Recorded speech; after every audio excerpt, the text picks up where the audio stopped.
Johnny master Telugu రాష్ట్రాల్లో ఇప్పుడు choreographer Johnny master పేరు మారుమోగుతోంది. షేక్ జానీ బాషా అలియాస్ జానీ మాస్టర్ పై అతని అసిస్టెంట్ అయిన మహిళా కొరియోగ్రాఫర్ లైంగిక వేధింపుల కేసు పెట్టడం సంచలనంగా మారింది. గత కొంతకాలంగా తనపై పలుమార్లు జానీ మాస్టర్ అత్యాచారానికి పాల్పడ్డాడని 21 ఏళ్ల మహిళా కొరియోగ్రాఫర్ కంప్లైంట్ చేసింది. దీంతో అతనిపై 0 FIR నమోదైంది. దానికి ముందే నువ్వు చాలా షోస్ చేసావు, ఎవరి దగ్గరికి వెళ్ళలేదని ఏంటి గ్యారంటీ? చూసారా ఎవరైనా జానీ మాస్టర్తో ఉందని చూసారా? ఇక అప్పటి నుంచి జానీ మాస్టర్ పై రకరకాల చర్చలు సోషల్ మీడియాలో జరుగుతున్నాయి. ఇంతకీ ఈ జానీ మాస్టర్ ఎవరు, ఆయన లైఫ్ స్టోరీ ఏంటి, పూర్తి వివరాలు తెలుసుకుందాం. జానీ బాషా జూలై 2, 1982న ఆంధ్రప్రదేశ్లోని నెల్లూరులో జన్మించారు. ఒక సామాన్య డాన్సర్ నుంచి జాతీయ స్థాయి కొరియోగ్రాఫర్గా ఎదిగాడు. జానీ మొదటిగా తెలుగు చిత్రాల్లో మరియు ఈటీవీ యొక్క తెలుగు డాన్స్ రియాలిటీ షో డీలో తన సినీ జీవితాన్ని ప్రారంభించాడు. ఆ తర్వాత 2009 తెలుగు సినిమా ద్రోణకు కొరియోగ్రాఫర్గా అవకాశం లభించింది. నటుడు రామ్ చరణ్ అతన్ని 2012 తెలుగు సినిమా రచ్చకు కొరియోగ్రాఫర్గా నియమించుకున్నాడు మరియు అతని తదుపరి చిత్రాలన్నింటిలో కొరియోగ్రఫీ కోసం అతనిని ఉపయోగించడం కొనసాగించాడు. Johnny Pawan Kalyan, Allu Arjun, NT Ramarao, junior NTR, Ram Pothineni మరియు రవితేజ వంటి ఇతర నటులకు కొరియోగ్రఫీ చేశారు. రామ్ చరణ్కి అంకితం చేస్తూ ఒక పాట కూడా పాడాడు.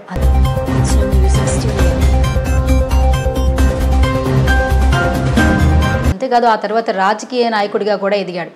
2024లో జనసేన పార్టీలో చేరి జనసేన తరపున ప్రచారం కూడా చేశాడు. తెలుగు, తమిళం, హిందీ భాషల్లో అనేక సినిమాల్లో పనిచేసిన జానీ మాస్టర్ ఆంధ్రప్రదేశ్ సాధారణ ఎన్నికల్లో జనసేన పార్టీకి స్టార్ క్యాంపెయినర్ గా పనిచేశాడు. జానీ మాస్టర్ పై అత్యాచార ఆరోపణలు రావడంతో జనసేన అతన్ని పార్టీకి దూరంగా పెడుతున్నట్లు ఒక ప్రకటనను విడుదల చేసింది. మరోవైపు Telugu film chamber of commerce జానీపై చర్యలకు సిద్ధమైంది. ఆయేషా అనే క్లాసికల్ డాన్సర్ ను పెళ్లి చేసుకున్న జానీకి 2 పిల్లలు ఉన్నారు. Jani master reality dance show Dhee Telugu ప్రేక్షకులకు పరిచయం అయ్యాడు. 2009లో నితిన్, ప్రియమణి జంటగా నటించిన ద్రోణ చిత్రంతో టాలీవుడ్ లోకి ఎంట్రీ ఇచ్చాడు. జానీ మాస్టర్ 2012లో రచ్చ సినిమాలో రామ్ చరణ్ కు కొరియోగ్రఫీ చేసి వెలుగులోకి వచ్చాడు. ఆ తరువాత వరుసగా టాలీవుడ్ లో పవన్ కళ్యాణ్, అల్లు అర్జున్, జూనియర్ ఎన్టీఆర్, రామ్ పోతినేని, రవితేజ సినిమాలకు కొరియోగ్రఫీ చేశారు.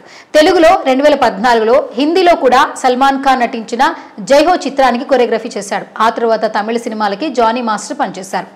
భిన్నమైన స్టెప్స్ తో జానీ మాస్టర్ అనతి కాలంలోనే ఫేమస్ అయ్యాడు. రామ్ చరణ్ నటించిన రంగస్థలం చిత్రంలో పూజా హెగ్డే స్పెషల్ సాంగ్ జిగేలు రాణి, మ్యారీ 2 నుంచి సాయి పల్లవి, ధనుష్ నటించిన famous rowdy baby, Allu Arjun Ala Vaikunthapuram సినిమాలో బుట్టబొమ్మ, సల్మాన్ రాధే నుంచి సిటీమార్ వరకు జానీ తన మార్కును చూపించాడు. అందరికీ అర్థమయ్యేలా సింపుల్ గా జానీ మాస్టర్ స్టెప్స్ డిజైన్ చేస్తారు. ది రైజ్, బీస్ట్, వారసుడు, జైలర్, తేరీ బాతోన్, స్త్రీ 2 వంటి భారీ బడ్జెట్ చిత్రాలకు జానీ మాస్టర్ కొరియోగ్రఫీ చేశాడు. ధనుష్, రాశి ఖన్నా నటించిన మేఘాం కరుకథ చిత్రానికి ఉత్తమ కొరియోగ్రాఫర్ గా జాతీయ అవార్డును కూడా అందుకున్నాడు. ప్రస్తుతం జానీ తనతో కలిసి పనిచేసే మహిళపై లైంగిక వేధింపులకు పాల్పడ్డాడనే ఆరోపణపై సోమవారం కేసు నమోదైంది.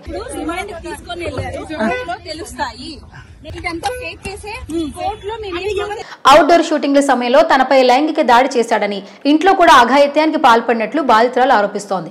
ఆమె ఫిర్యాదు మేరకు 0 FIR నమోదు చేసిన రాయదుర్గం పోలీసులు నాసింగ్ పోలీస్ స్టేషన్ పరిధిలో ఆమె నివాసం ఉన్నందున అక్కడికి కేసును బదిలీ చేశారు. జానీ మాస్టర్ ఆమెపై అఘాయిత్యానికి పాల్పడినట్లు బాధితురాలు మైనర్ అంటూ సమాచారం అందించారు.